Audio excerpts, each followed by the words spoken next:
I feel like there should be a rule in America. They should say, you can hate immigrants all you want, but if you do, you don't get to eat their food. Yeah? That's a fair exchange for me. You hate immigrants, no immigrant food. And when I say no immigrant food, I mean no immigrant food, nothing. No Mexican food, no Caribbean food, no Dominican food, no Asian food, nothing. Only potatoes.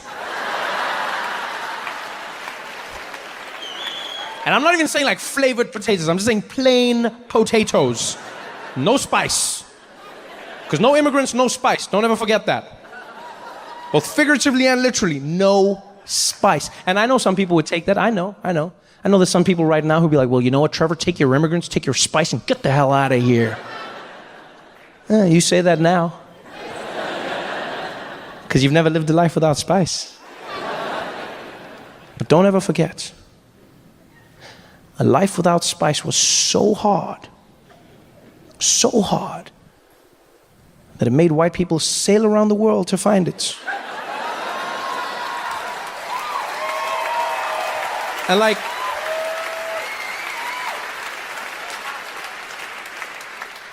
this wasn't regular sailing. This wasn't like a Disney cruise. These people sailed at a time when they believed if you went that way, you would fall off the edge of the earth and die. And still, some man out there was eating some white lady's cooking, and he was like, I can't do this shit anymore. I'm sailing that way. But what if you die? At least it's exciting.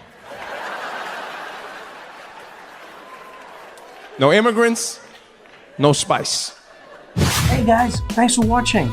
Make sure to subscribe to my channel so you can win cool prizes. And by prizes, I mean surprise. There's no prizes. It's a free YouTube video, you greedy.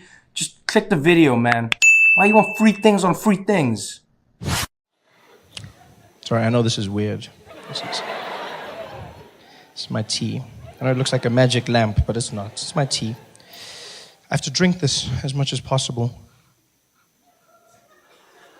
It's true. This is sort of like my medicine. I have to drink it. Why? Because I lost my voice. But it wasn't like Weekend lose your voice. It wasn't like, oh, what a great party, I lost the voice. No. Voice totally gone. What happened was, I was doing shows in New York, right?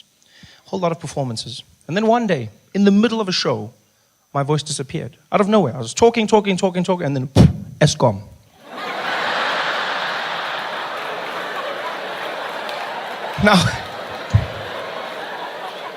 Now, at first I thought, okay, it's just a small thing. It's a small thing. It'll go away. But it didn't. It got worse every day. Every day, my voice got worse and worse. Finally, I ended in New York. Was coming back to South Africa through London. So while I was in London, I met a doctor there. Horrible doctor. Because his advice was, maybe you should just keep quiet, Trevor. Yeah? Maybe you should keep quiet. Keep quiet for a few days. And thereafter, what we should do is speak in a confidential voice. Yes? Speak in a confidential voice. That's what he told me to do, speak in a confidential voice. A confidential voice is basically you speaking very softly, very hum. So basically everywhere you go, you talk like this. You know what I mean? This is what you've got to do. Basically like white people in the office, you just got to find the guys. You're not gonna, what's that? No, nothing, we could, yeah, see you guys at the bra. Don't want those guys. That's a confidential voice. Now the problem with a confidential voice is that you have to lean in when you speak to people, right? And then two things happen. One, I don't know why, but if you speak softly or if you whisper, people will whisper back to you. I don't know why this happens. I went into a shop. I was trying to buy a computer. This guy comes and says, hey, sir, how you doing? You good, man? Are you good? It's like, yes, I just need to buy some computers, please. Oh, you looking at some of those laptops over there? I said, yeah, just some of the MacBooks. Said, yeah, well, over here we got a great range of computers. And what are you doing? Why are you whispering? I'm not whispering. I don't know what you mean. You whispering, why? It's like I'm injured and now you're limping. What the hell is going on here? The second weird thing that happened was, because I was speaking like this, some people thought I was trying to have sex with them. Yeah, it was weird for me at first, and then I realized this actually was happening. The worst incident was when I was visiting friends of mine in Ennerdale, right? And I went to the chicken licken with my boys. We're hanging out. It's a normal day. We're just getting food, you know. We walk up to the counter. The woman's there. She's like, welcome to chicken licken, sir. Can I take your order, please? I said, hi. I would like 4 pieces of chicken, please. She's like,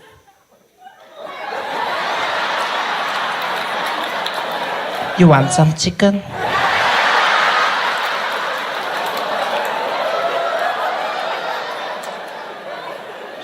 I'm gonna give you the breasts and the thighs.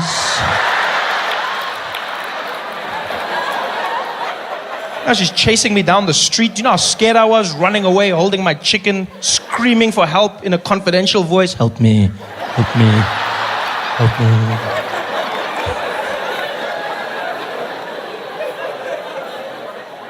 So this clearly didn't help. I come back to South Africa and I meet a doctor here, a voice doctor, who happens to be one of the best in the world. And he does an exam on my voice, finds exactly what I have, hemorrhagic polyp, and he says we have to go in for surgery, which stresses me out. I go, what? We've got to go in for the surgery? He says, yeah, Trevor, that's not helping, just stop doing that. So what do you mean? The doctor says, I don't want to have sex with you, so please stop doing that. So we're going in for surgery. Surgery. You know, surgery? How scared I was now? Surgery. Was stress. The worst thing about the surgery was the process around the surgery. I wasn't allowed to speak for the week before the surgery. And then after surgery, completely silent for 1 month. Right? Yeah, 1 month. No speaking, no whispering, no humming, no coughing or even sneezing. Nothing. You make no sound, otherwise you'll damage the voice after surgery. Yeah. Which seems easy for the first few days, because you think it's fun. You're like, oh, I'll just keep quiet. I'll just be a mime.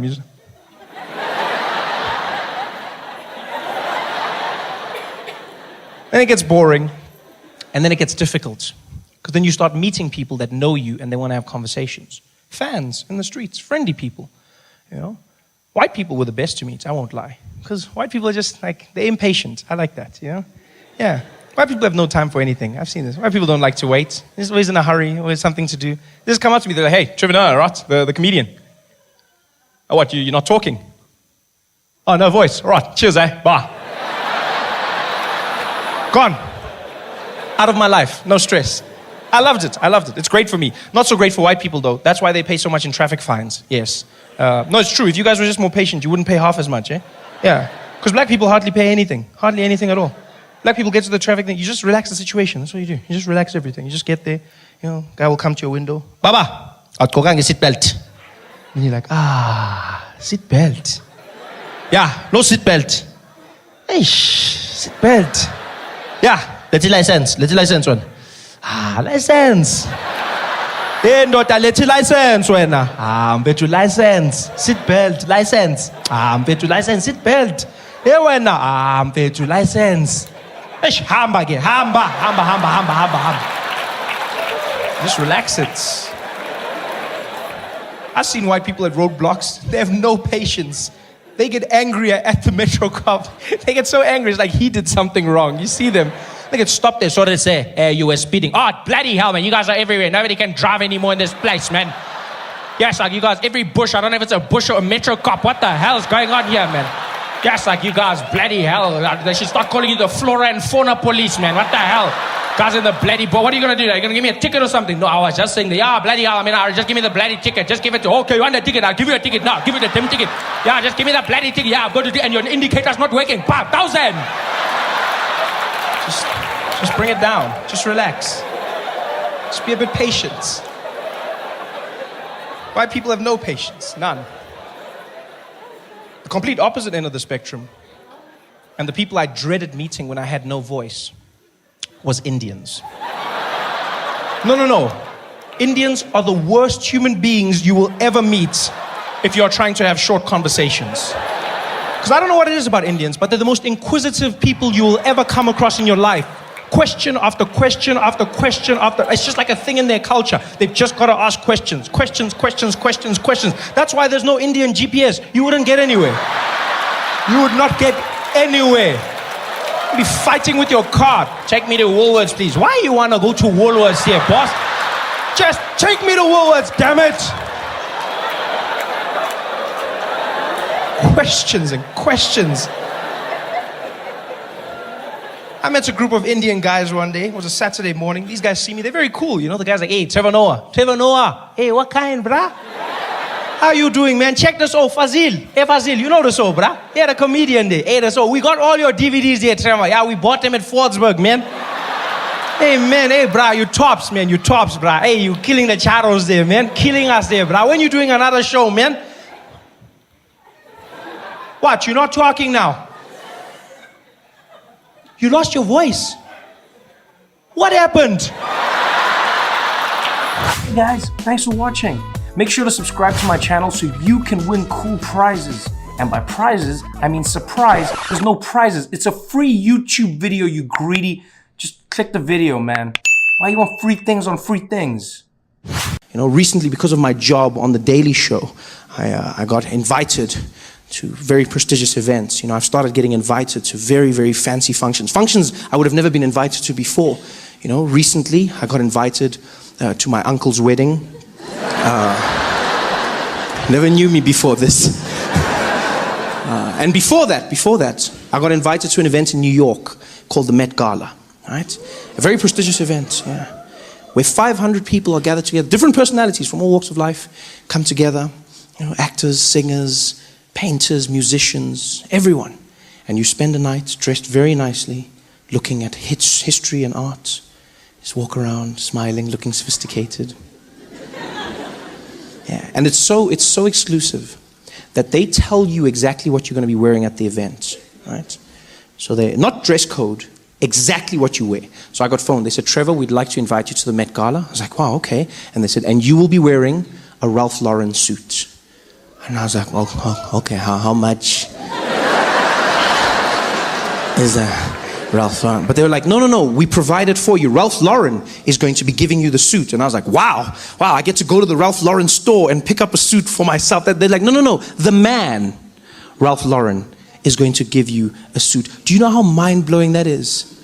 To meet the man whose name is on your clothing. That was just crazy. Like, that's never happened to me. I've never had the opportunity to meet the person whose name is on my clothing. I've never had the chance to say, pleasure to meet you, Mr. Price. Like,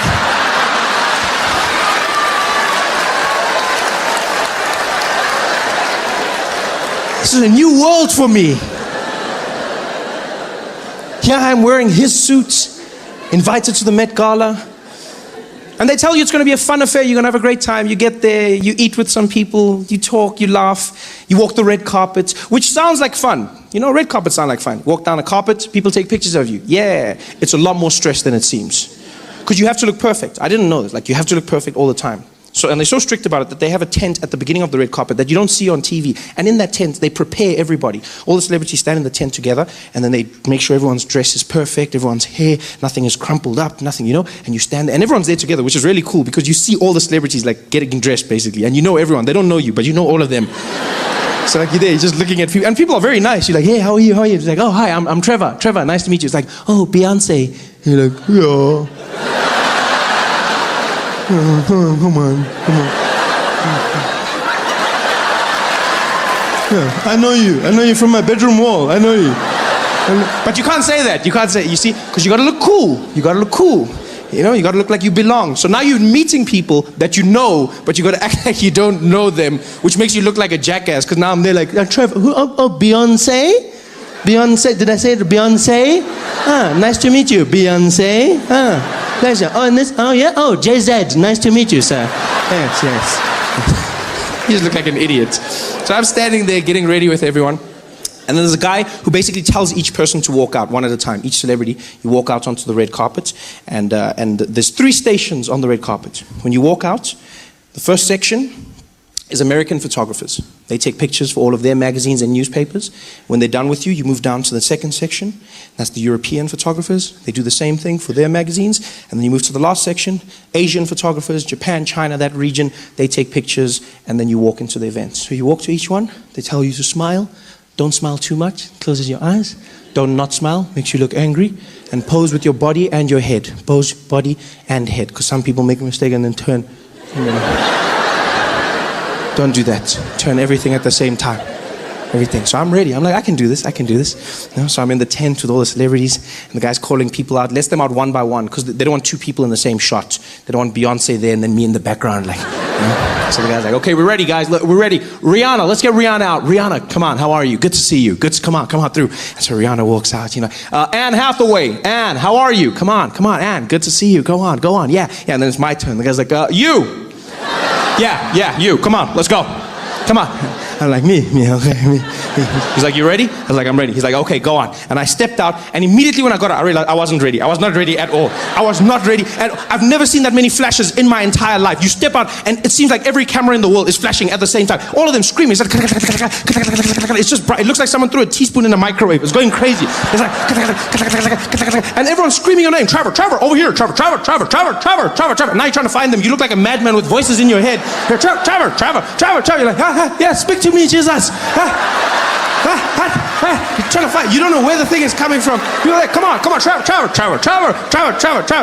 And then one guy throws me off in the middle of it. He's like, Trevor, give us a pose. And I'm like, a pose? He's like, yeah, pose. I'm like, nah, I don't know how to pose. I've never thought of posing. No one told me. So now, like, I don't know what posing is. I've never practiced posing. And then the guy's pose. I'm like, I don't know what's a pose? He's like, come on, something sexy. I'm like, sexy? I don't even know what's it, because I've never practiced. And when I read magazines, I go straight to the women's section. Like, I don't look at the men. I don't see how they posing. I look at J-Lo and Kim Kardashian. So he's like, sexy. I'm like, sexy. So I just go to what I know. I'm just standing there.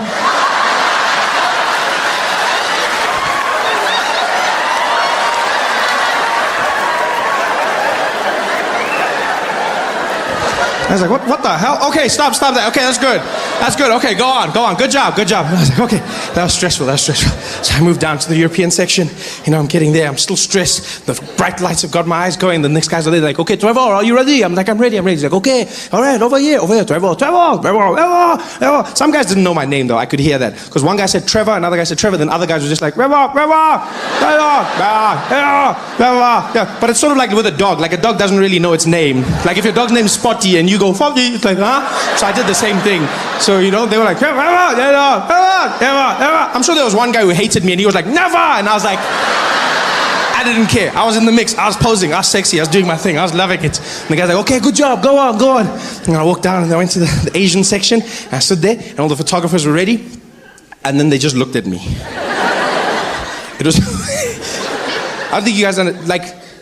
It was the weirdest, because it was like flashing, snapping, flashing, screaming, flashing, snapping, screaming, flashing, snapping, silence. I got there, and they just looked at me.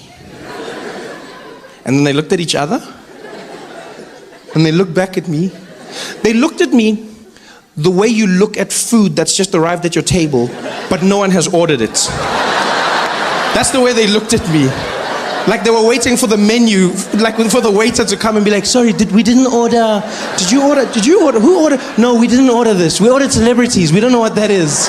No, we don't know. We didn't order. That's how they're looking at. Now I'm standing there. I'm already posing because I've been taught to do. Now I'm there doing nothing's getting them. Even these ones, nothing's working. They're just looking at me. And then, I don't know why, like I panicked because I was embarrassed. I'm not gonna lie, I was embarrassed. No one's taking a picture. No one told me what to do if they don't take a picture. So instead of just walking away, I started making the sounds with my mouth. Just a defense mechanism, I guess. So I panicked, and then in the silence, I was just like, Trevor.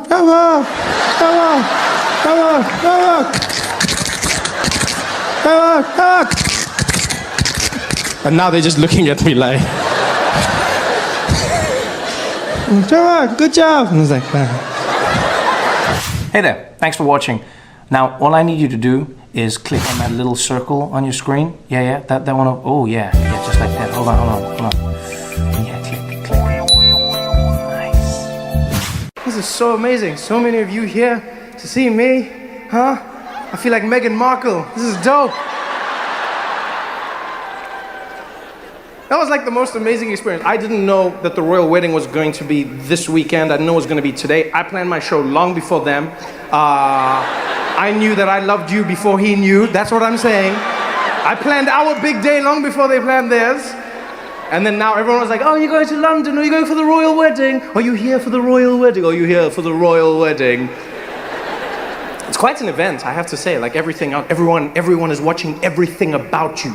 all the stories people would talk about, because you're watching it all over the world. They're like, yes, Meghan Markle. Yes, she isn't the typical royal. Yes. She isn't the typical royal. What we mean is, yes, typical royal. She comes from an unconventional family. Yes, very different family.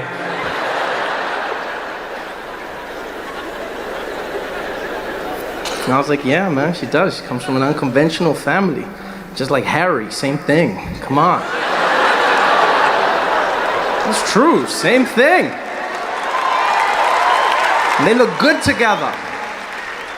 It was beautiful. Everyone was stressed out about it. Meghan Markle's family was in the tabloids, the Daily Mail, trying to destroy their lives. Man, when the Daily Mail comes after you, they do not mess around. They will find that one uncle in your family who's an alcoholic and shits his pants.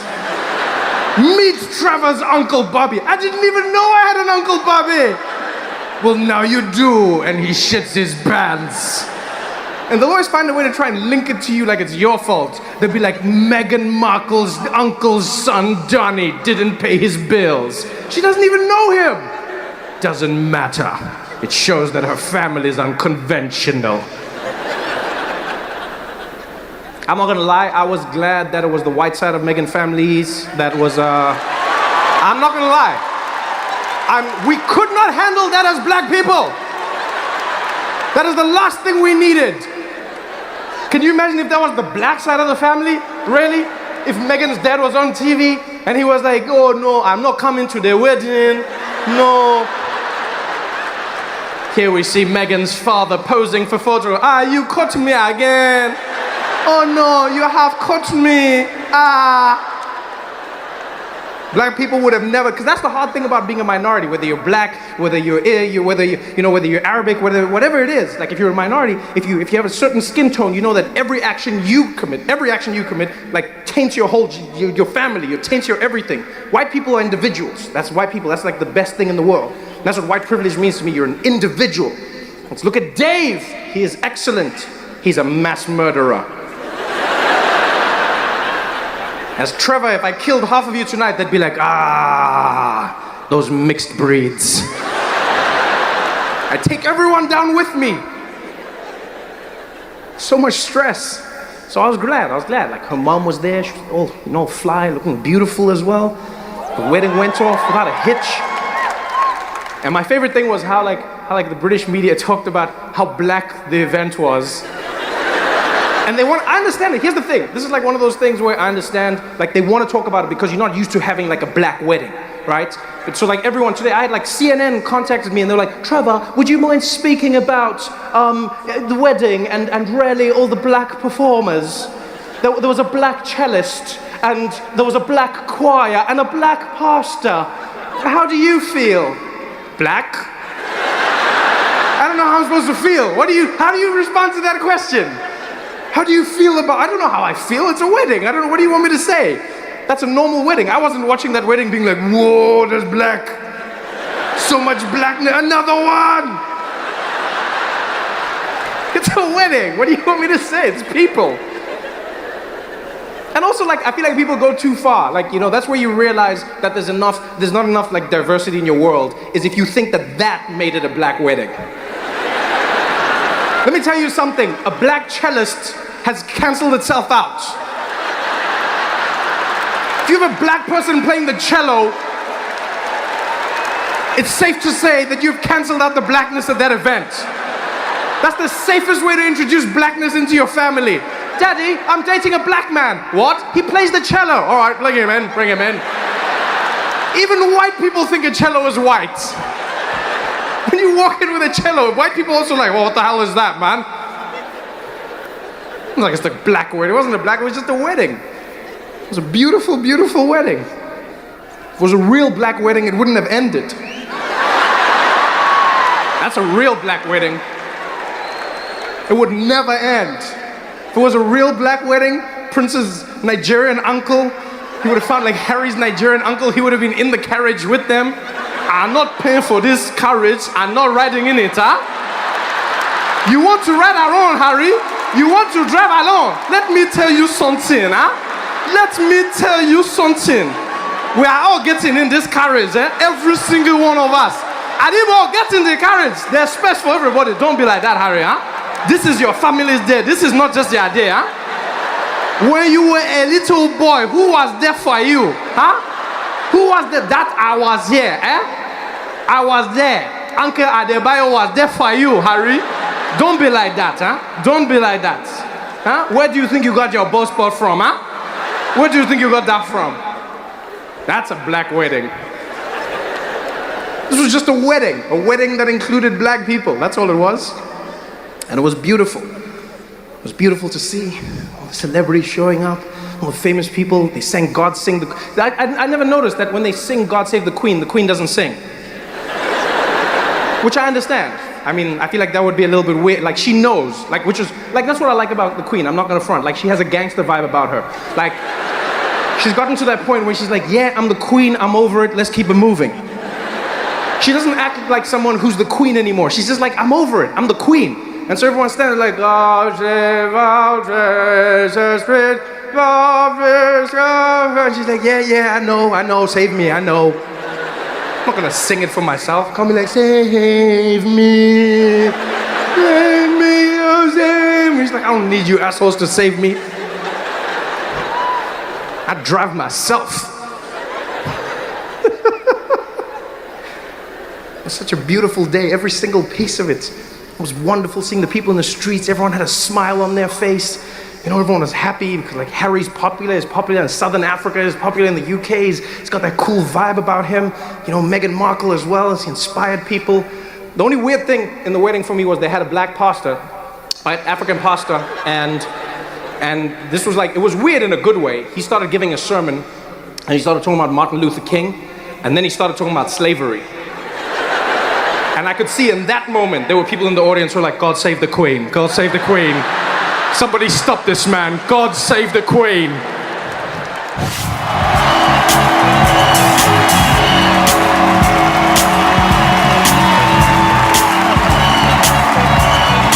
Man, this is fun. I'm loving this. No sports. People just come to the show fresh. I like that. I hate it when people come after sports. I have to hope that your team has won. It's just too much pressure on me, you know? Last week, the Springboks lost. People came to the show. They were grumpy. This was like a row of Afrikaans guys the whole time just looking at me like... It's like I was the ref. They're just sitting there in their Springbok tops, all of them. I mean, it could have been the team. I don't really know. I don't... No, because I don't know what they look like. I only know a few guys. Could have been them. They're super angry. Afrikaans people get angry when the Springboks lose, eh? Bloody ref. The ref robbed us. Stupid ref. Bloody guy giving out yellow cards like it's bloody Christmas here, man. I'm like, what? Who gets yellow cards for Christmas? That's not the point. Shut up. You know what I mean. What a horrible Christmas that would be. Merry Christmas. Yellow card. 10 minutes. Go away. Go away. I'm not surprised when the guys get angry, you know? I'm not surprised when Afrikaans guys get angry because rugby itself is a very angry sport. It's just like, you know, I always get weirded out the way they tackle each other. They're crunching and they're busy punching and fighting. And, you know, it's weird for me when the ref stops the fights. That's the weirdest thing. Like, he'll stop it and go, hey, guys, come on. We don't need that violence in this sport. Come on. And they go, play the game. That's better. People walk off the field bleeding, bruised. One guy came back on with a bandage. Why would you come? Like, you're bleeding. Just sit. You bleed. Like, blood is your body's way of telling you to stop. That's what your body's saying. And you come back. What are you doing? Where's your mom? Just sit down and relax. No, I want to play rugby. You're not playing rugby. You're suffering rugby. That's what they should say. I suffer rugby every Saturday. Such a rough sport. And then you get these ministers that are like, we demand a quota system. We want more black players in the national rugby team. And black people are like, maybe you, Baba. Maybe you. Ngena. Me, I'm here. Quota system.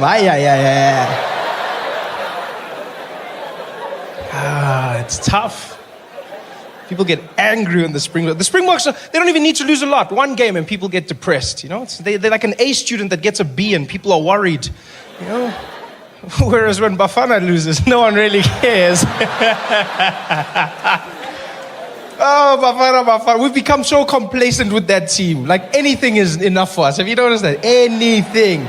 Yeah, Bafana's like our special child. Like, you know? He's there like, hey, welcome home, Bafanas. Welcome. What happened? What happened? Oh, you got a D. Well done, boy. Well done, boy. Got a D, eh?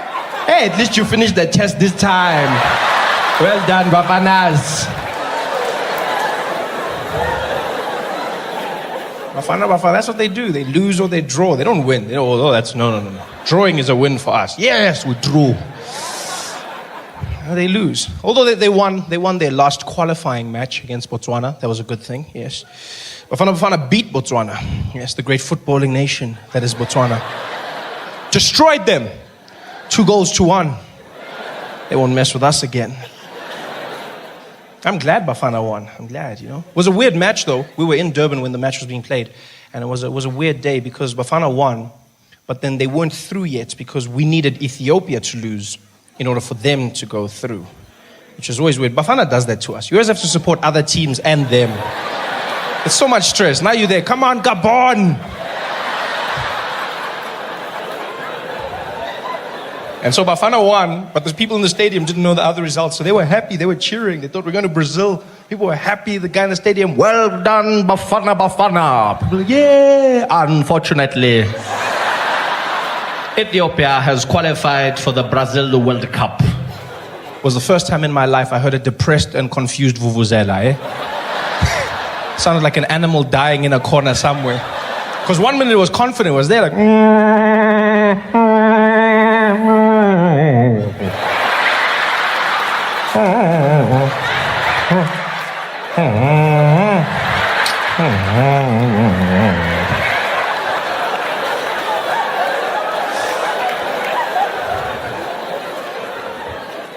But it's good. It's good that they won, you know? They needed to win. The only reason I want Bafana to win is because whenever Bafana loses, xenophobia goes up in South Africa.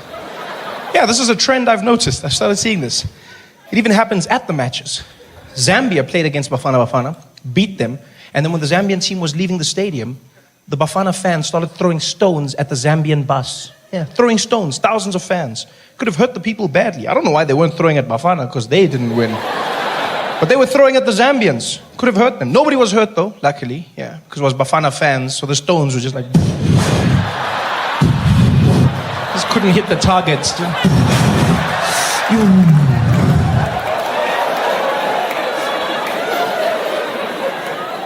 Xenophobia always goes up. Yeah. It's gotten so bad that foreigners have started supporting Bafana now. You go to the matches and you'll see giant guys in skinny Bafana shirts shouting, Jabalala! Jabala, can I go pass that ball for him? Pass that ball for that man. That's it, Nigeria can take that ball. You cannot shoot that one. Why don't shoot for that man? Why don't shoot for him? You're like, yo, man, you're Nigerian. Support Nigeria. It's like, I support my life, huh? Don't worry about me. I support my life. And I can store that thing for you.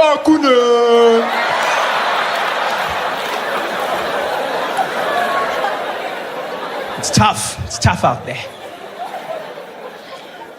But it's good times, though. It's good times. It was a good game to be at, the Bafana versus Botswana. A lot of people came out to the stadium to watch, you know. There were dignitaries, a lot of politicians. The ANC was out in full force. They were attending, you know. The DA didn't come. They don't do soccer. No, thank you. Yeah. But the ANC was there. Jacob Zuma was in the balcony waving at everybody, you know, because elections are coming up, so you're going to see him everywhere now. They're waving. Yeah, you're going to see him in the streets waving. You're going to see him at the rallies dancing. Yeah, he's going to be out shaking hands, kissing babies, mostly his babies, but still, vote for me.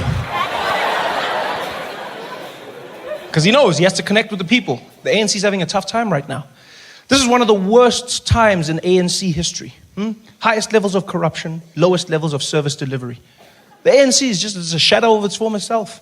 Yeah. People in the ANC are disgusted by the ANC. They stand there like, ANC. No, man, enough, man, no. Come on, ANC. They say this while looking in the mirror. Come on, ANC. Can do bad. I never thought I'd say this, but Kim Jong-un up against Donald Trump is a strange situation because you don't know who the crazy person is. Kim Jong-un actually released a statement. The leader of North Korea, he released a statement saying Donald Trump is a psychopath. I cannot work with him. Do you know how insane that is? For him to send a message about Donald Trump, where he's just like, guys, I'm wild, but I mean, I don't know this guy. And Donald is crazy.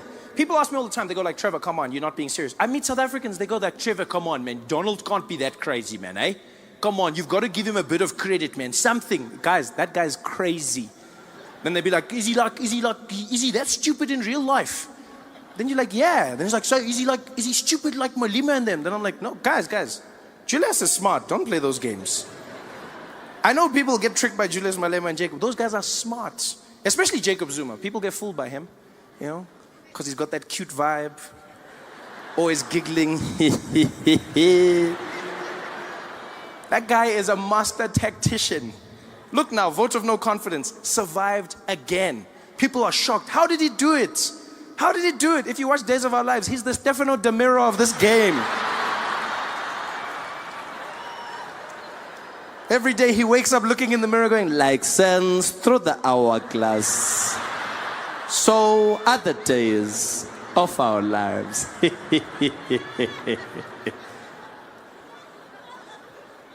And a lot of people make that mistake. I've realized a lot of people make that mistake.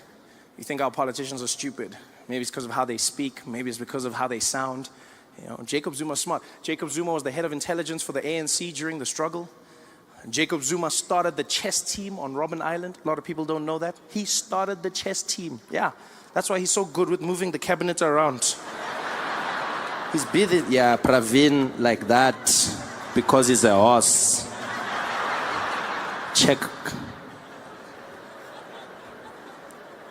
Donald Trump is not like that. One thing I'll say about Jacob Zuma, catch him in a corner, ask him anything about policy, that guy will rattle it off. He may not know how to read, but he knows what he's talking about. Donald Trump has no clue about any policy whatsoever. He knows nothing about geopolitics. He knows nothing about his healthcare. Every time Donald Trump answers a question, you know he doesn't know the answer because he answers it like he's a contestant in one of his own beauty pageants. That's how he answers it. Every time you see Donald Trump on TV, you can see he's making it up as he's going along. They'll be like, Mr. President, can you tell us about your healthcare rollout and how pre-existing conditions are going to be covered? I know. We're going to have so much coverage, folks. The best coverage. All the coverage. I'm going to get it. All of it. It's going to be so good. Great. Some people even say the best. But how is it going to work? It's going to work. It's just going to work, folks. It's going to work. It's going to be done. I'm going to do it. It's going to be done. And the people in South Africa and Iraq and the countries and health and insurance, and we're going to do all the things healthy with the money and also thank you.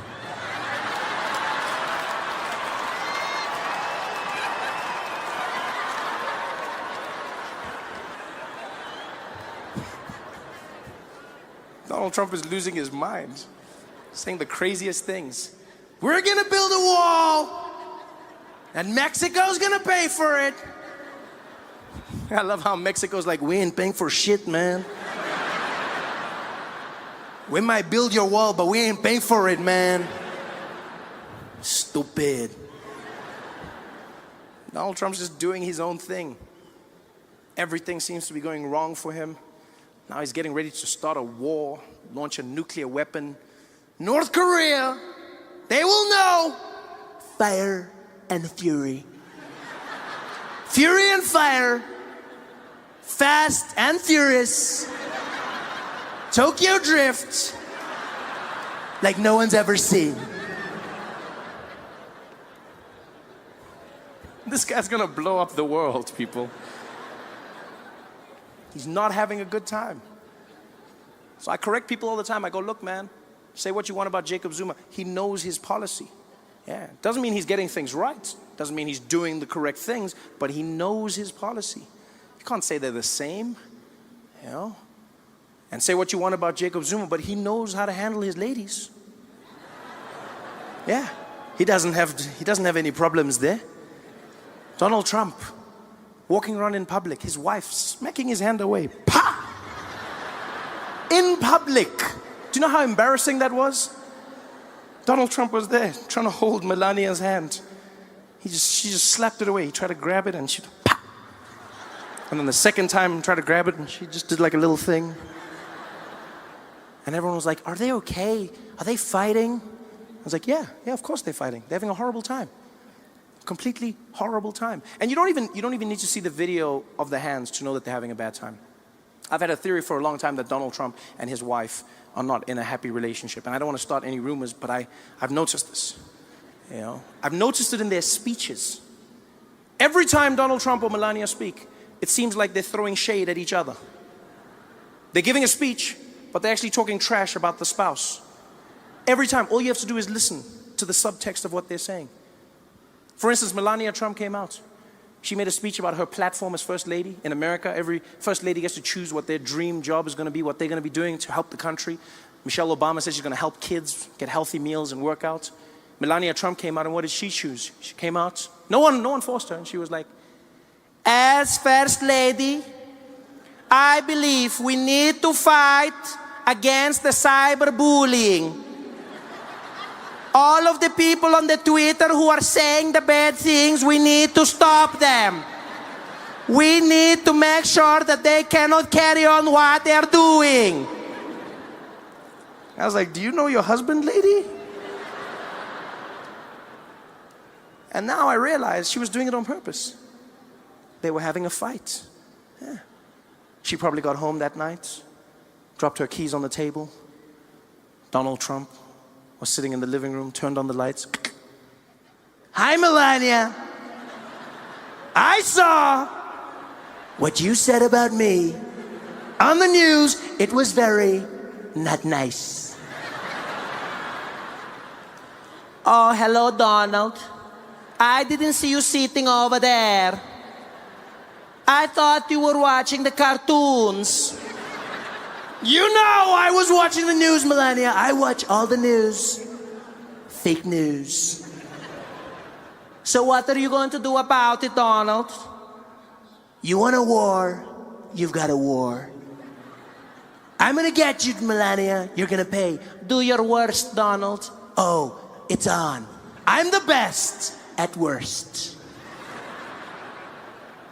The next day he came out, gave a speech. What did he say? We've got to get rid of all these immigrants, folks. All these immigrants need to leave this country. Your move, Melania. She went to a women's conference. We need to stop sexual assault. The men who are grabbing the ladies without their permission. We need to. I was like, yo, you guys need to sort your shit out at home, man. It's crazy. I'm loving it. Living the American life, trying to do it. It's crazy. You know, so I had to learn how to drive out here, which was fun. To get a car, obviously, which I just almost couldn't get. You have to fill out forms, and then they want your credits. And in America, credits is very important. I don't understand the concept. I'm in the car dealership, and there's this Asian gentleman helping me. We're going through the forms, and he says, so how long have you lived in America for? I said, I haven't lived here for long. He said, oh, this not good for you. This not good for you. I said, what do you mean? He says, no, you cannot lease car in America unless you've been here a long time, because then you don't have credit, okay? You don't. I said, well, I've got the money to pay for it. He said, yeah, that's not the point, okay? That's not the point. In America, okay, in this country, we want credit, okay? Our country focus on credit. If you got good credit, you can buy anything. We don't care about money. We want credit. I said, well, credit is the assumption that you can pay back the money. He's like, no, that don't count here, okay? In our country, you have good credit, you can buy anything, okay? You got good credit. He's like, our country. And I was like, look, I hate to be rude, but when you say our country, do you mean our because you live here now, or our because the Chinese own it? And he was like, it's a bit of both, okay? Yeah, but no credit for you, no car. Okay, goodbye. I had to just buy myself a car, you know, it's a horrible thing, drive around. And that's the worst thing, driving in America, wow. On the other side of the road, you feel like a rebel, you know, until you see the other cars coming, and then it's not so much fun. You know how many times I did that, just going to the wrong side? And don't trust movies. It's not easy to do that whole thing.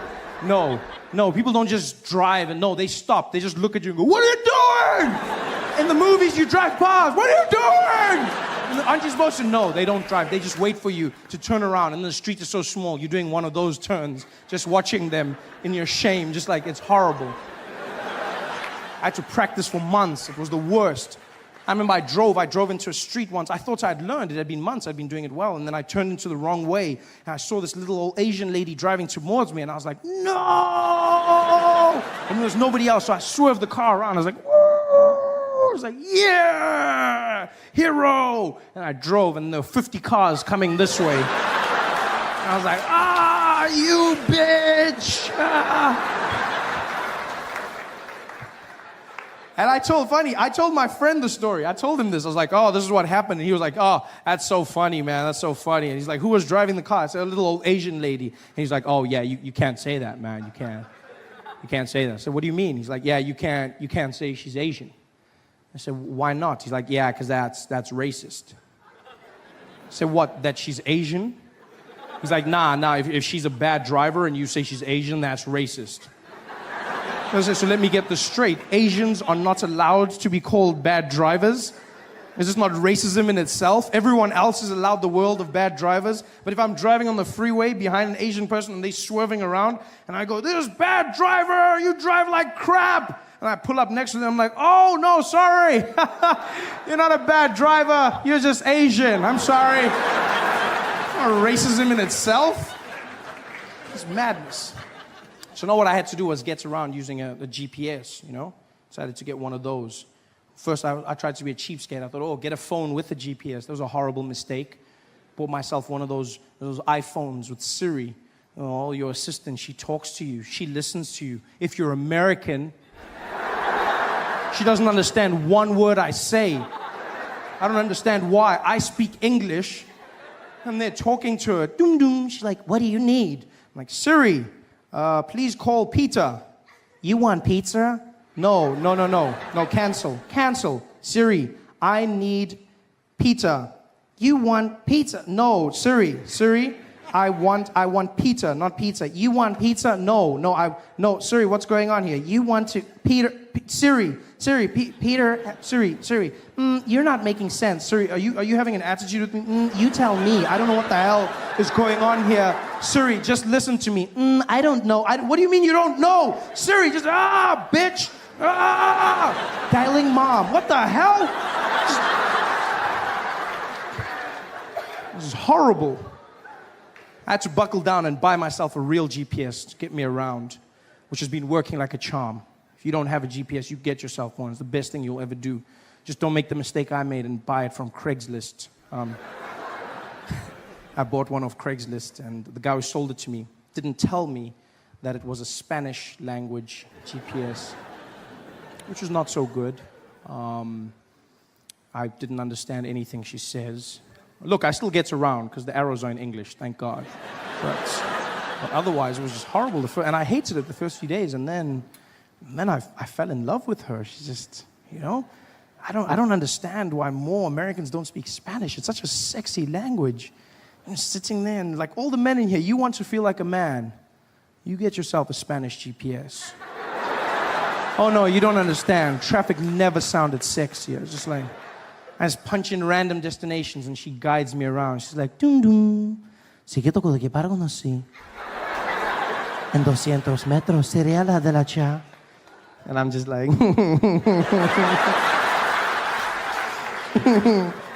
oh shucks, Tom. You say that all the time. This is sexy, you know? She guides me around. It's beautiful. I love that. I'm going to learn Spanish because of that. Spanish has gone up my list. I had a few languages in Spanish. Spanish was like 6th language. I spoke 4 languages in South Africa. And then the 5th language was going to be Japanese. And then Spanish but now Spanish has gone up. Japanese I've had to pause because of the earthquake. There's not that many of them traveling now. So it's sad. There's no one now. There's like walk around the streets, just, you know. But Spanish has gone up. Because I was getting good at Japanese, don't get me wrong. I was getting really good. You know, I could say, and it's a great language. It's powerful. Because you speak Japanese from your chest, it makes you feel strong. Hey there. Yeah, very strong. Whereas English you speak from the head and the chest. You know, do you know what I mean? You speak it head and chest. You wouldn't know this You wouldn't know this if you listen to many coastal girls in America. Like I've been in places like California where women insist on speaking English from their nose, which is not the correct. Yeah, like, oh my God, are you guys gonna like do this? And I was like there with Tiffany, and we were talking, and I was there. That's not the right way. You're not using your lungs. I know this because when I choked her, she sounded exactly the same. Jesus. Then she's like, oh my God, you're like totally choking me right now, and I can't breathe, and this is so not on. I am so gonna tweet about this. This is like the worst thing ever. Oh, I am so dying. OMG. It's horrible. Whereas Japanese are strong. Japanese, you speak from the chest, A lot of the Americans are learning Chinese, I've seen. Chinese, I see people say, you gotta learn Chinese. They're taking over. Chinese. Ni hao ma. Shi shi ni. Chinese. It's too late. It's too late to learn Chinese. It's over. No, it's true. It's true. Because it's also one of the hardest languages in the world. I mean, how do you learn Chinese now? Just, they've got over 10,000 characters in the alphabet. You know this? 10,000 characters. We've got 26 in English. And there's still people going, what comes after Q? 26. This is, 10,000 they've got. That's super smart. Although they must have the worst Sesame Street in the world. It must suck being a Muppet in that country. I can just see them on a Monday morning singing to the kids. 5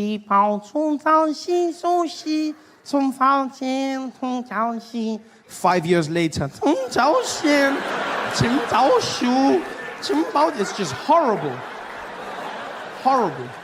We've become a culture of distrusting angry people. That's who we are. Everyone's angry. Weird angriness as well, in places where it shouldn't be. I was in Checkers the other day. I'm just shopping. It's a normal experience, I get to the cashier, and those people are so angry. Like, I don't know what Checkers does to their employees, but they're clearly not enjoying it. Because I get to the till, she doesn't greet me, she doesn't even look at me. She just pushes a little conveyor belt thing. All my groceries pull up, they're like, doot, doot, doot, doot, doot, doot, doot, doot, doot, doot, doot, doot, doot, doot.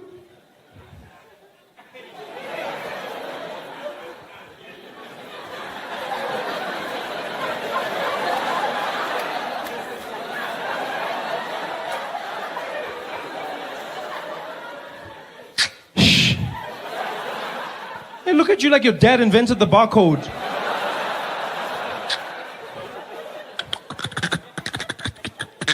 Doot. Doot, doot, doot, doot, doot, doot, doot, doot, doot, doot, doot, doot, doot, doot. Then they look at you and ask you that question like you kill baby panda bears for a living. Plastic. No, bye. Thank you. No, I'll just, no, thank you. Yeah. They're so angry. And they look angry because they've drawn their eyebrows on. And that permanent scowl. I don't understand that trend in fashion, to be honest with you. Why would you shave your eyebrows off and then draw them back on where they were? It's weird. But look, I also commend it, that level of commitment has to be commended. Because I don't understand how anyone can commit to one expression for the entire day. Like, how do you choose that expression? Do you just work on how you feel in the morning? Is that what you do? You just wake up, be like, I'm feeling angry. Yeah.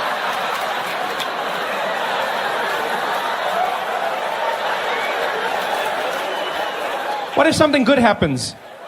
Something good. You can't even, you'd be like, yeah, Tembi, you won the lotto. Yeah. You don't look happy. I just can't show it. I'll draw it tomorrow. Do you guys have any questions? Any thoughts on Jon Stewart coming back to that's the greatest thing ever. Are you kidding me? It's like Jordan is, that's like one of the wild, I remember talking to friends about this. I was like, I wonder if John would ever. And it's like, yeah, but John was, and he was like gone for so long. And I was like, will Jon Stewart come back? And then when they said it, I was like, of course.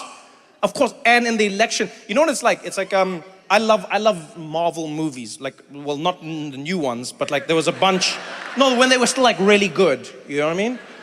And this scene feels like, you know that moment where you don't know that a hero is gonna jump into another movie? That's what it sort of feels like. It's sort of like Thor's hammer, you know, in that scene when they're all like fighting, what's his name again? Ring guy. Thanos, thank you. Yeah, Thanos. You know, and you know that scene with the hammer, that's what it felt like John coming back. And he's smart to do once a week. John and I always spoke about this. And like the hardest thing about doing the Daily Show is the fact that it's daily. It really is. It's the hardest thing about it. And John and I would always talk and we'd be like, man, if only there was a way you could just do like a day of the show. And then like now, I literally messaged him and then I was like, you son of a b****, you figured it out! You figured it out! God it! Godspeed, Jon Stewart! When I came to New York for the first time, he said to me, he's like, come hang out at the show with me. And so I went to hang out with him. And we had so much fun just bantering. I wasn't supposed to be on the show, by the way. We had so much fun bantering that John was like, come on the show. He's like, let's do something on the show. And I was like, oh, I don't know. And he's like, no, let's do something. We'll make it fun. And we did. We made it fun. We had a good time. And then I left. I went back to South Africa. Then I came back. Another time, he's like, let's do it again. And I was like, all right, let's do it again. We did it again. And then I left. I went back to South Africa. Then I came back. And he's like, let's do it again. And then we did it again. And I was like, oh, this is so much fun. And then he's like, okay, I'm leaving. He's like, I'm leaving. And he's like, maybe you should do it. And I was like, what? I felt like Charlie and the Chocolate Factory. It was like the weirdest thing ever. I just came for a tour. I just wanted some of the Wonka bars. And then the next thing, I'm like managing the Oompa Loompas. I'm like, I don't know how this works. This is crazy. So we talked about it a lot, you know? Like I call him my Jewish Yoda. That's what like John is. Yeah, because he like guides me and he's like really smart and everything. And so we always talked about like, you know, how hard it is to do something like this. And as you get older, you want to spend more time with your family, et cetera, et cetera, et cetera.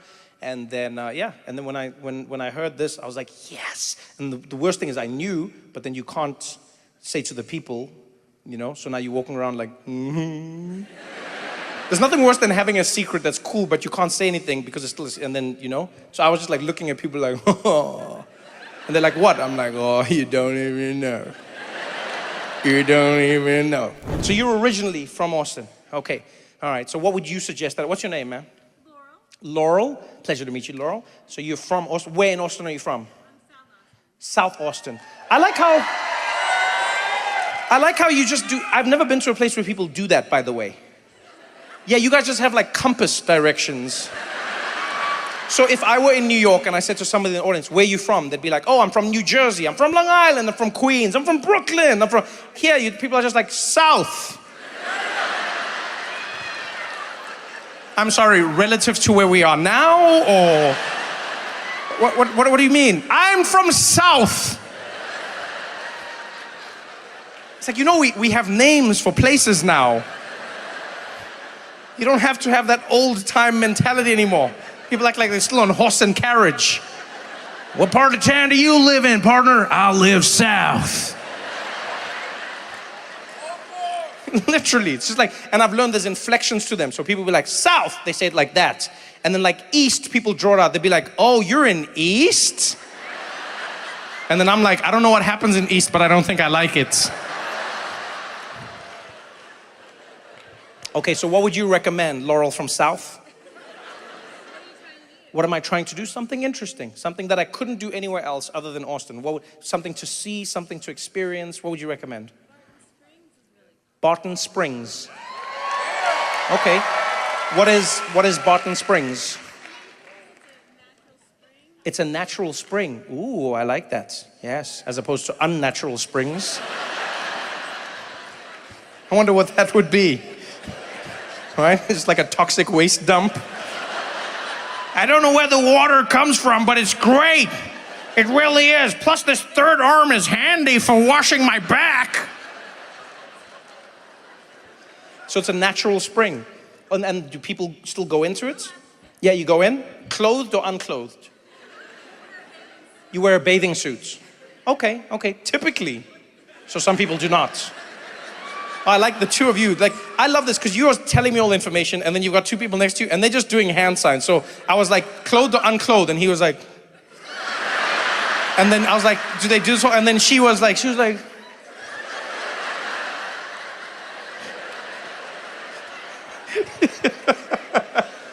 Okay. Okay, so it depends on, all right. Does it depend on the day? Are there like more nude people on certain days, or it just depends on me? Like me as Trevor, like if I'm there, then it changes? Oh, just as a person. Oh, I thought you were like, Trevor, you have the power.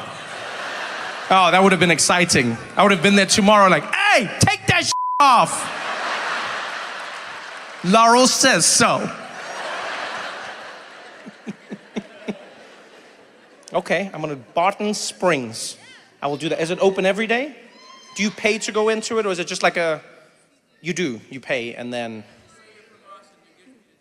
if I say I'm from Austin, I'll get in cheaper. Okay. I like how confident you just said that. So you're like, just say you're from Austin, get in cheaper. I think something would give me away, sir. Something would give, they'd be like, you're from Austin? I'd be like, yes. Can you not tell by my accent? They'd be like, what part of Austin are you from? I'd be like, very south. Very, very south.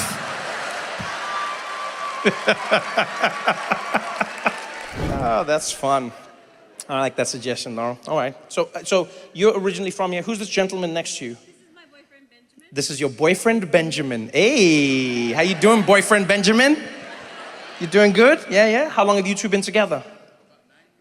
About 9 years. Ooh, I like that. You still got like that cozy thing. You've got your bodies mirroring each other. You both got your legs at the same angle, smiling, having fun. Oh, this is good. This is good. Where are you from originally, Benjamin? Kingsville, Texas. Kingsville, Texas. Oh, you got a fan. One fan. Why did you want to live in Austin, Texas? What was it about Austin, Texas that Kingsville didn't give you? Every thing.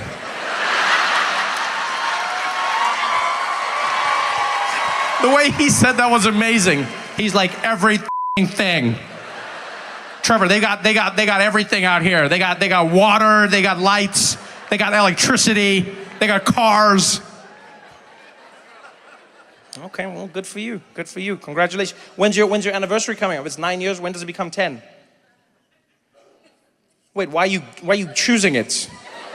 That was fascinating. I said, when does it come? You were both like, Like, when do we want it to be 10 years? Like, that was a weird... You were so I said, how long have you been together? You were both like, 9 years. And then I said, when is the 10th? And you were like, Is there gonna be a 10? How does 10 work? What is that? What was that delay? You don't really know? What do you mean you don't really know? You don't really know when 10 comes? What? We're never quite sure upon the date. Oh, you're never sure about the date. Okay, I understand. Oh, I thought you were just like, we're not sure in general. Okay, I was like, this is more conversation for therapy than comedy. Okay, you're not sure about, but is there a month that you celebrate? December. So 10 years would be December. Oh, so you just got to 9. Okay, congrats. Do you have anything planned for, like, is there a way you celebrate the anniversary that isn't on a specific day? I mean, that is a lot of fun, because, like, you can never forget it. That is cool. Like, any day in December, you can just turn around and be like, happy anniversary. That's a pretty cool way to do it, actually, you know? You've got 31 days, Benjamin. 31 days. That's a good, like, hit rate. You know what I mean? And there's days that remind you as well. Like when you see Santa, you're like, oh, Laurel. Hey, honey. Next one's gonna be butt stuff. Next one's gonna be? Next one's gonna be butt stuff. Butt stuff?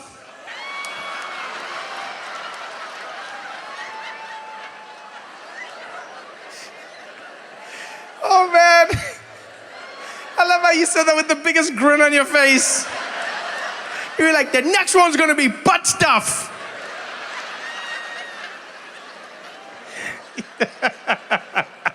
Butt stuff. Oh, that's cool, Benjamin. I like how excited you are for that, Benjamin. You really are. So Laurel's just gonna be there butt stuffing you. You'll be like...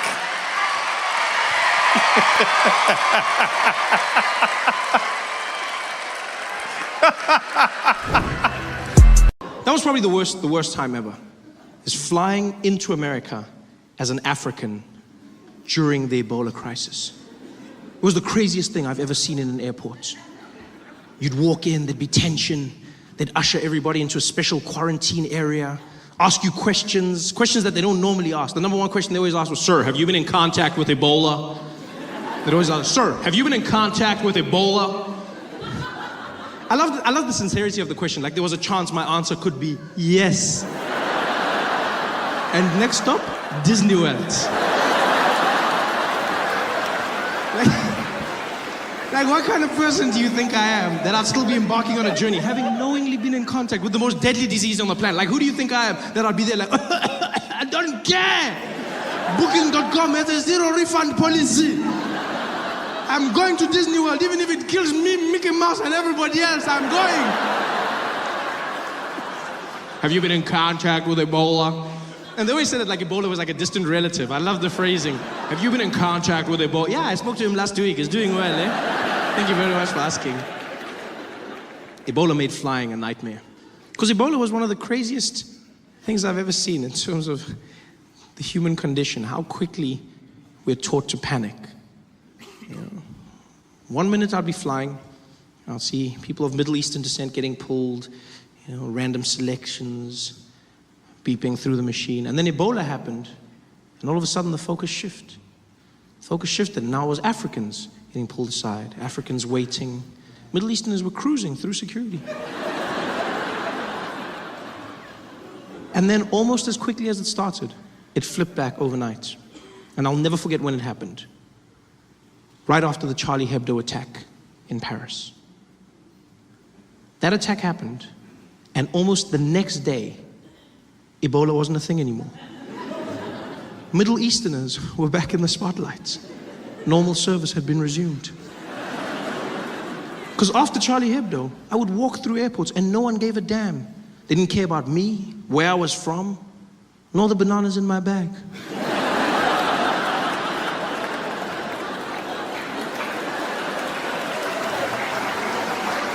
I just cruised through security. Charlie Hebdo. Terrorist attack in France. Everyone led with it. CNN, breaking news, terrorists have attacked Charlie Hebdo headquarters. BBC, and in breaking news, unconfirmed reports saying 12 people have been killed by terrorists who have attacked. Everyone said they were terrorists. It was weird to me because we didn't know that they were terrorists. We just knew that they were Middle Eastern. But immediately we went to terrorists. Because if you're Middle Eastern, that's a terrorist. That's the world we live in now. Yeah, if you're Middle Eastern, terrorism is your trademark. It's so crazy how easy it is to get people to hate a group of people, because that's what happened. Charlie Hebdo, and then everyone started saying things about Muslims. These damn Muslims. We gotta stop Islam. That's what we gotta do. We gotta stop these Islamists, these Muslims. Now, I'm not saying all Muslims are terrorists, but all terrorists are Muslims. It sounds really smart, doesn't it? It sounds really smart. Yeah, but it's not. It's stupid and it's hate speech. That's what it is. It really is. The one president that was always the furthest from being crazy was Nelson Mandela, you know? And I mean, Mandela recently turned 91. I just can't help wondering to myself, when you turn 91, wouldn't you throw this huge party? You know, I mean, you're 91 years old. I don't know, if I turned 91, I'd get wasted. I'd just be that guy, you know? You have all these famous people visiting you, I'd throw this huge party, knocking down the tequilas, having a good time. But I know people never want to think of it. No, Mandela doesn't get drunk. No, people don't want anything. They're like, no, Mandela doesn't fart. His bum just suggests things. It's got that vibe, you know? But I mean, he's still a man at the end of the day, you know? I would have loved for him to just let loose and get totally wasted on his birthday. It would be so crazy seeing Madiba pop out like into the garden, you know, out of nowhere, his shirt open, there he is, one of those colorful ones, him walking around, no, leave me, Grasa, leave me. Leave me, I'm fine. I'm fine. Do you know who I am? Do you know? Don't touch me. Who are all these people? Who's that? Bill Clinton. Bill. Come here, Bill. Come here, Zappa, Bill. Zappa. Thank you for coming, huh? Let me tell you a joke, Bill. Let me tell you a joke. I did not have sexual relations with that woman. that was a good one, huh? I'm just saying. Oh, here comes Julius. Always going to talk, rah, rah, rah, rah, rah. I was also president of the youth league, rah, rah, rah, rah. Ah, Julius is killing me. 2 seconds.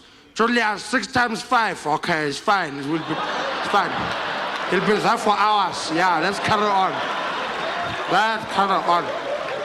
Okay, we're going to drink, all of us. We're going to drink then. But before we drink, I want to propose a toast.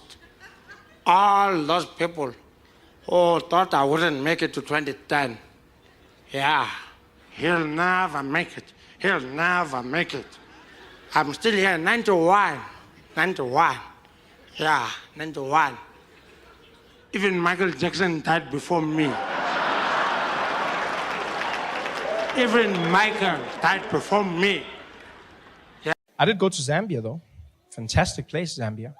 Went there, visited the place, had a good time. While I was there, I had a chaperone who really made my trip. His name was Ali Nani, a sweet guy. And his job was to get me accustomed to the Zambian culture, you know. And every day he would give me a new piece of information, some more interesting than others. Like one day he looks at me and he goes, Trevor, you know Zambia is a very, very conservative nation, huh? I said, oh, okay, Ali. He says, yeah. So please, stay away from profanity. I said, oh, okay, I can do that, you know. And I assumed he meant swearing, right? But I didn't say anything because I wasn't sure if he meant a person or swearing. I wasn't like, no, because in Zambia, people have names like profanity.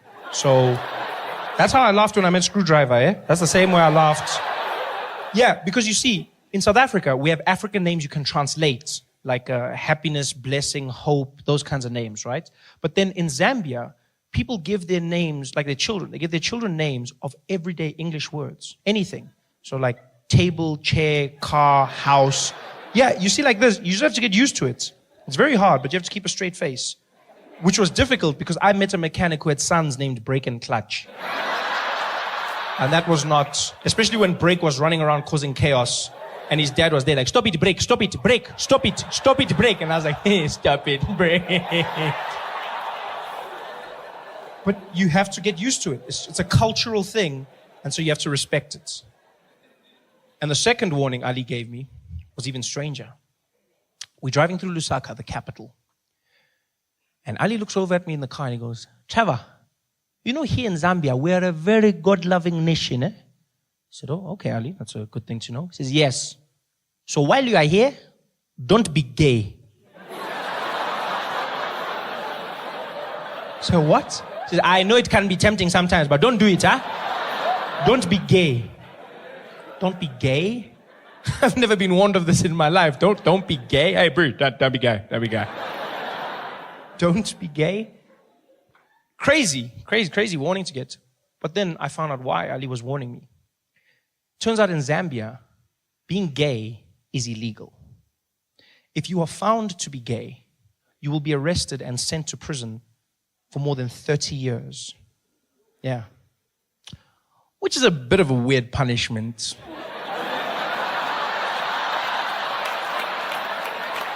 When you think about it.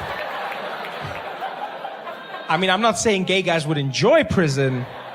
I'm just saying if I was gay, that's not the worst thing you could do to me. You'd be like, you're going to jail. I'd be like, oh no.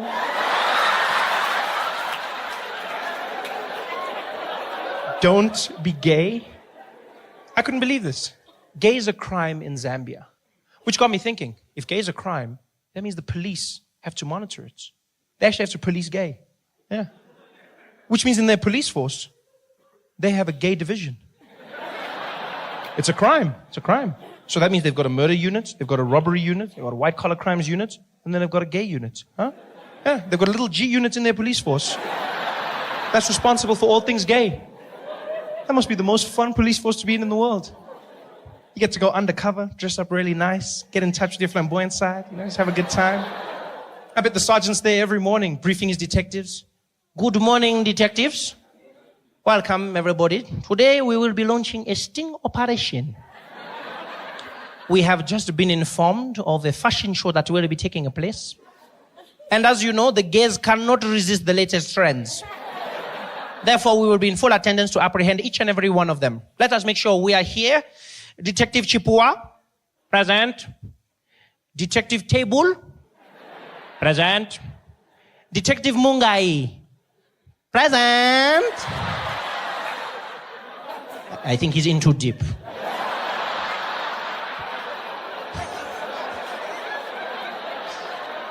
How do you police gay?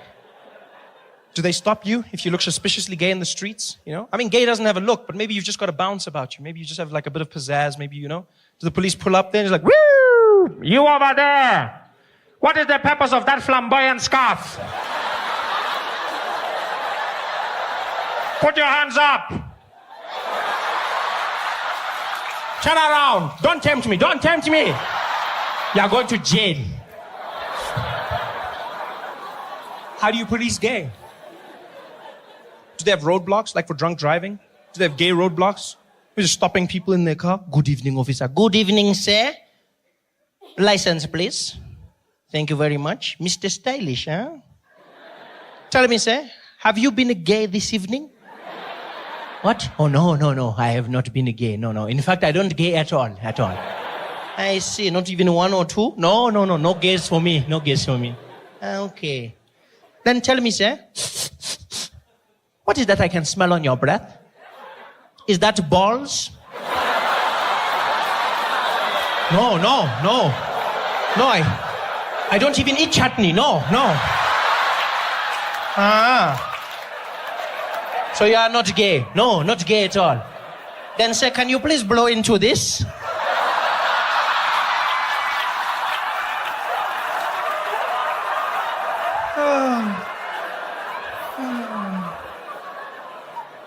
Don't be gay. I was not gay while I was in Zambia, so I had a good time. Went around, saw the people. The highlights of my trip came when on my day off, I asked Ali for suggestions. Ali said to me, maybe you should drive around Lusaka, meet some of the people, you know, just have a good time. I said, Ali, I want to do something special. He said, okay, well, in that case, maybe you can go to the mall. And if you are lucky, maybe you can ride the escalators, huh? So what? Yeah, I'm not promising anything. But if you are early, maybe you can go once or twice. So escalators, I know, mind-blowing, huh? I thought he was messing with me. Until I found out people in Zambia go to the mall just to ride the escalators. Seems ridiculous till you understand the backstory. When we were in Zambia, there were only 5 public escalators. 5 in the whole country. The first escalator was built in August. Yeah. Not August 19. No. You guys remember August? August? You guys remember that? They built their first escalators ever. Yeah. And so now it's all the rage. People go to the mall just to ride escalators. Yeah.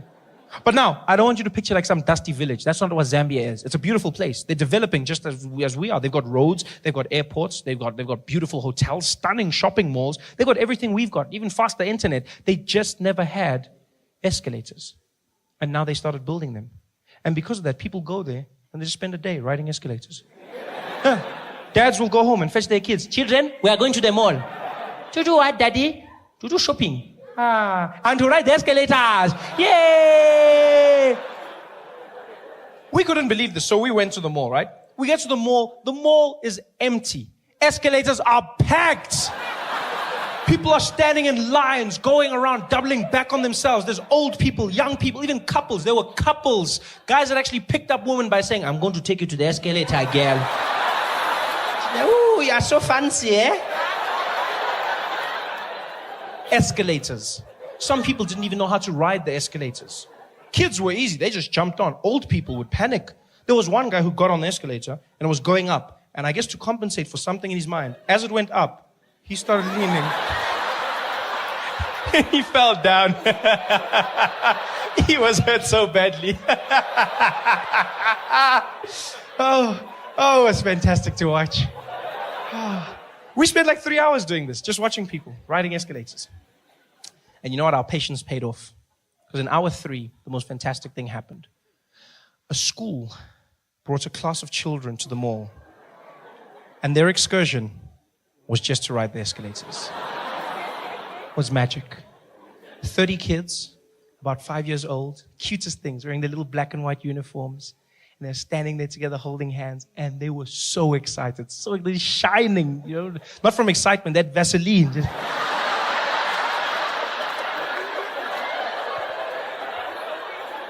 And there's two teachers with the children, and they grab their hands on either end, and in a long train, they start to march through the mall, and as they do, they start singing at the top of their lungs like little angels.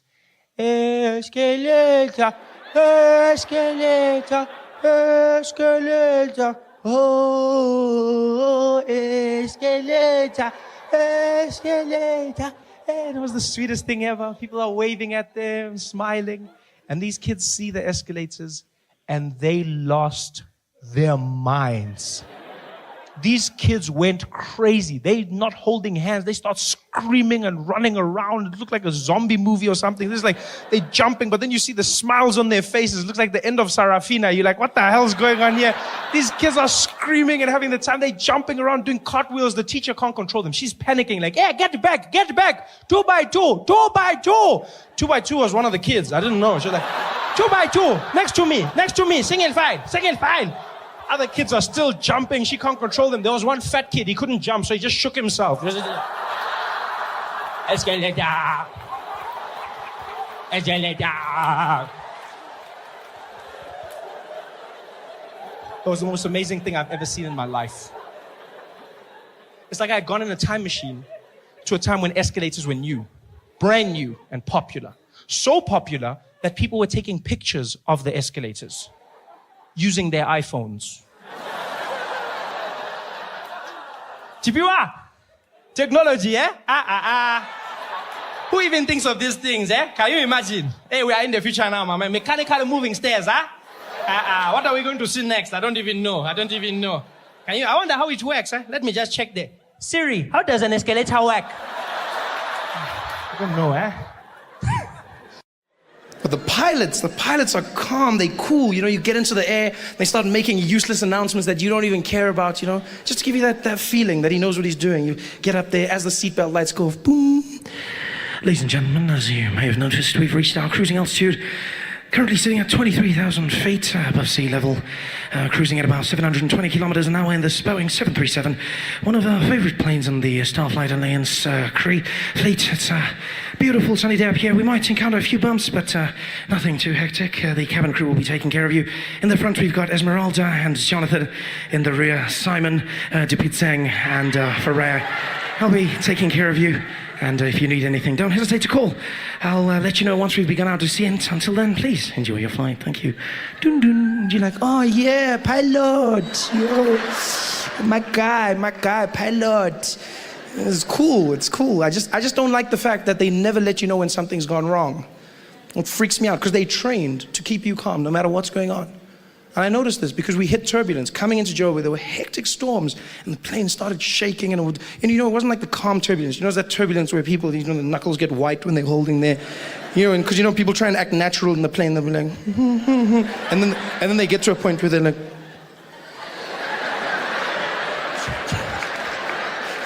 When that point comes, and like everyone is panicking, except the air hostesses. They're amazing. I love how they do it, Like you'll hit the turbulence, be like, things are falling, the bags are hitting the sides of the compartments. People are panicking, and except they just move through naturally. It's freaky. It's almost like their lower half is not connected to the upper body, because they'll just carry on. They'll be like, yes, you guys. Would you guys like some coffee? Yeah. Okay. There you go. Be careful. It's hot. Thank you. All right then. Anything for you, sir? Yeah. Okay. Okay then. Just pass me a apple juice. All right. Thank you very much. There you go. Would you like some ice? No ice. Thank you. You know how they do it. And then the pilot has the nerve to come on in the middle of the biggest storm ever. The plane is shaking. The wings are tilting slightly upwards. You think you're going to die. And it's like, people are screaming. Ladies and gentlemen, we've encountered some slight turbulence. We'll ask that everyone return to their seats at this point and refrain from using the lavatories. Please note we will be flying at a high altitude to try and alleviate the problem. Also, keep your seatbelts fastened, and no hot drinks will be served at this time for your safety. Thank you very much, and I'll speak to you in a moment once we've gotten out of this bumpy patch. Speak to you in a moment. That moment might never come. He doesn't tell you this. When the nationwide flight lost an engine, the pilot said nothing. There, it just fell. Quiet. I don't want a pilot like that. I want someone who lets me know. I want to know before I'm going to die. I want to know. I want to say a prayer or two. I want to prepare myself, you know? I want to forgive everyone that I hate in the world. Give me a chance. Give me a chance. But they don't, pilots. No, they don't. I bet people who die in plane crashes don't even know they've died. It must be the worst feeling in the world. There's like a whole bunch of confused people popping into heaven like, poof. I swear these airports change all the time. I never know where to go. I'm like, are we in heaven? Oh, wow, I can't believe we made it, hey? I can't believe, wow, this is amazing. And there's St. Peter at the gates, and he's like, come forward, please, come forward. Come forward. She's like, who you are? I'm St. Peter. How about you? Yeah, I know, many of people are shocked. Just come. I get that all the time. Just come. No, I just thought that, no, don't worry, just come, please. Just wait till you see Jesus. Come.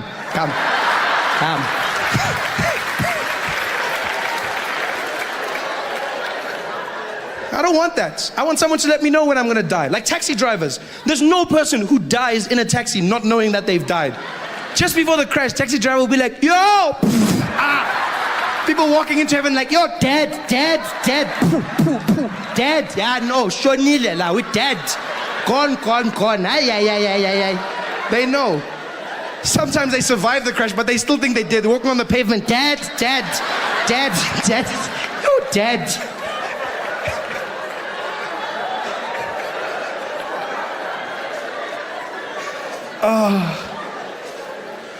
But luckily we did land safely in Johannesburg. We landed safely and everyone clapped when the plane landed. Yay! Clapped and walked into the airport terminal building. And that's the point when you realize you're back in South Africa. When you're flying, it's international. And then when you land at any of our airports, and if you listen carefully, you realize that you're back. Like South Africa, once again, the world went there. Then we were like, no, going. Yeah, we'll find just that side. Because all over the world, they conform to a norm, and that is in airports, women make announcements. It's always a woman, always.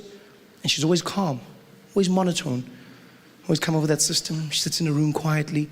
They bring her the pages one by one. You can be in Heathrow, for instance. You'll hear that woman come on the system. Doom, doom. Attention all passengers. Please note this is an airport announcement.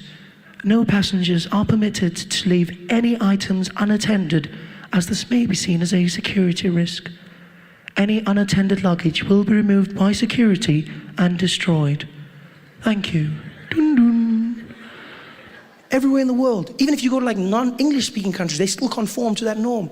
You know, you go to places like China where you wouldn't expect it, you know. You think, I see some of you probably think they'll be like, no, don't even laugh, that's racist, don't even laugh. No, that's racist, you don't even laugh. But they're not. They're calm. It's a woman, still the same. She's just another language. She'll come on the piano and be like, dum dum. And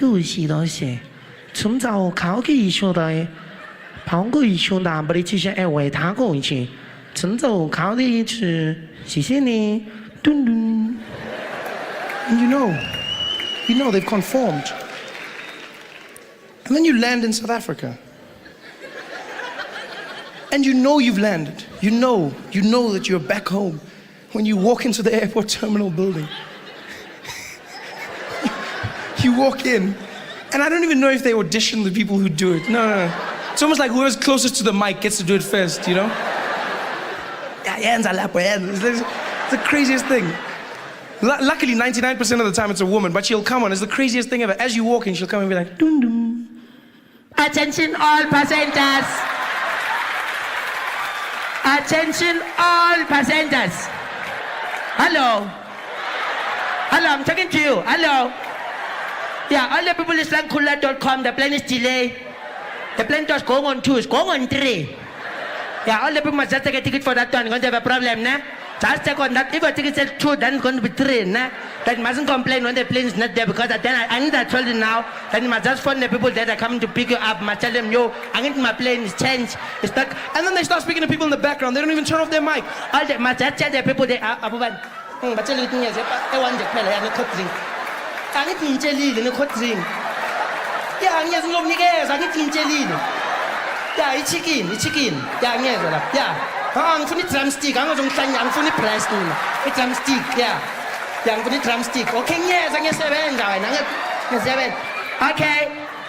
Okay, all the people is lying one time. The gate is changed. It's not D2, it's C15. It's not D2, it's C15. If you can go to D2, oh, you can find nothing. Eh? Okay, bye-bye. But I need to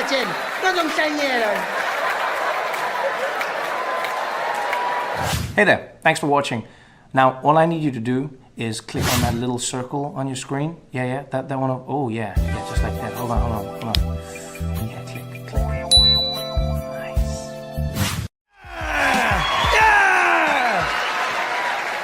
Nice. Joke number one. Okay. No, I'm kidding. Just get into it. Don't waste time. Straight into it. Welcome to the show. Welcome everyone. Welcome. How you guys doing? Thank you for coming. Thank you. Yeah. Thank you for coming out. So good to see you here. It's been a wonderful journey. It's our last tour of South Africa for a while before I leave, go to America. I'm gonna go for 2 weeks, and then when I come back, I'm gonna be talking like this. I don't know why people do that. You know what the worst thing is? Is you talking like that. That's the worst thing. It's been so much fun, man, traveling around South Africa, trying to write new material for a new show. It's always difficult. The easiest stuff to write, I find, is political stuff in South Africa. It's too easy now. It's become, like you give comedians credit. You go, oh, he's so funny, but we're not geniuses. We really aren't. Like the guys in power, they do it all for us now. They're actually taking our jobs. It's not cool. Because soon you guys are gonna figure it out, and you're gonna stop coming to the show, and you're gonna start going to press conferences, and you're not gonna. Then you'll be like, oh, where you guys going? On Friday? Oh, I'm going to the Zuma press conference, eh? Oh, bro, like, yeah, that guy he's my favorite, eh? You'll be like, can you sign my DVD? Can you sign my shirt? Sign my shirt. Yeah. It's absolutely crazy. I'm glad the rain stopped for a little bit. It's been heavy, Roads have been flooded, and there's been lightning and thunder, and it's been crazy. These storms are everywhere. I find myself laughing these days when lightning strikes, especially when it's those big ones where you feel like it hit like the next road or something. Because every time I see lightning, I think of the MEC of the Northwest, MEC of Safety and Security. True genius, true comedic genius. Like, we all have our mentors, and I look up to guys like him. No, because he came out after, what happened was, there was a funeral on the weekend, and what happened was there was a lightning storm, and lightning struck the people at the funeral, and 9 people were killed instantly. There's nothing funny about that. 9 people dead, gone. Nothing funny at all, although it must have been a bit weird, because you're there because someone has died, and then it's a bit awkward now. You don't know if you carry on here or do you... but it's a bit, you don't know. And then you're like, do you put them in? Because there's there's going to be like one uncle who's like, no, there's space, put him.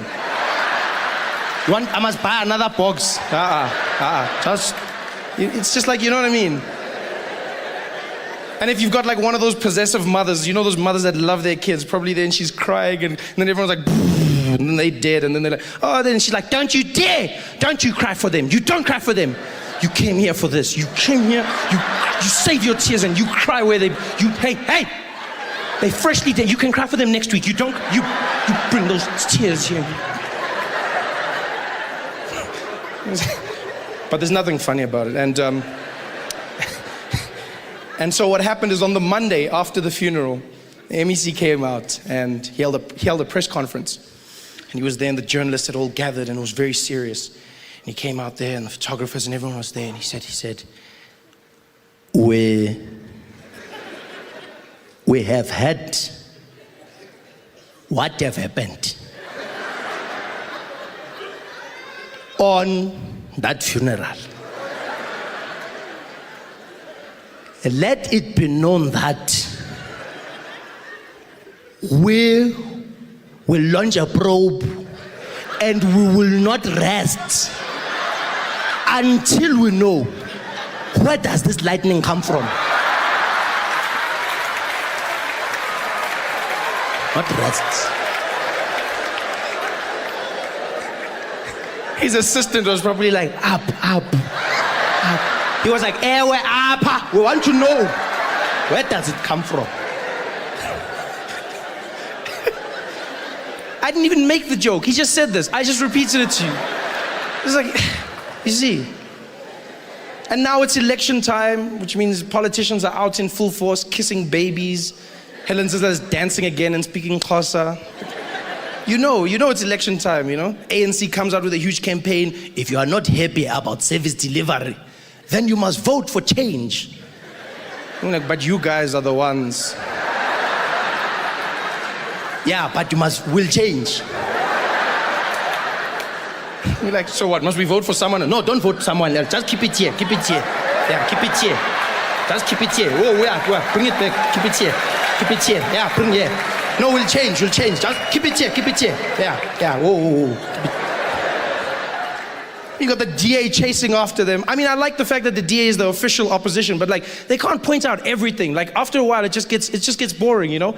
DA doesn't tell us what they're gonna do. They're running around telling us everything the ANC's not doing. Look at him! Do you want a president who doesn't tie his shoelaces? Look at that! It's just shoelace, but still. It's become ridiculous. They chased after the ANC and exposed them with the whole Gupta thing. Did you see that story? The Guptas, one of the most famous families who apparently own the whole of South Africa. Like, just own everything, including the Zuma family. And basically what came out was they said, yes, this family runs the Zumas. They run them. In fact, when President Zuma became President Zuma, they summoned him, the Guptas summoned him to their residential abode, and they paraded him in front of their friends and family. Paraded him. This is what the DA said, parade. I think they're pushing it, like it wasn't paraded. It wasn't summoned, he was probably invited. It wasn't summoned. You know, it wasn't paraded. Because when they say paraded, like I'm sure it was their meet and greet, new president, we rich, you president, how you doing? Here's some money. It's a cool, we understand, but it wasn't like paraded. Because when you think of paraded, it makes it seem like that Indian family was sitting there, the whole Guptas, there they were, and they were like, everybody sit down, he's coming. Sit down, party, sit down. We got a Zulu man, he's coming. Yeah, he's coming. Yes, he'll do the dance.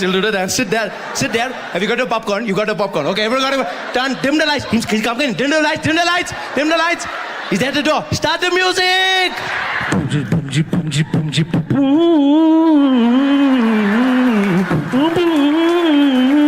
Jacob Zuma. It wasn't paraded. He was invited. And the DA said, we need to investigate these claims. We need to investigate them. We said, would you? They said, we'd love to investigate. We will get the best investigators we can. And they did. The DA went out and got the best investigators they could find. Investigators so good, they found that the Guptas had also given the DA money.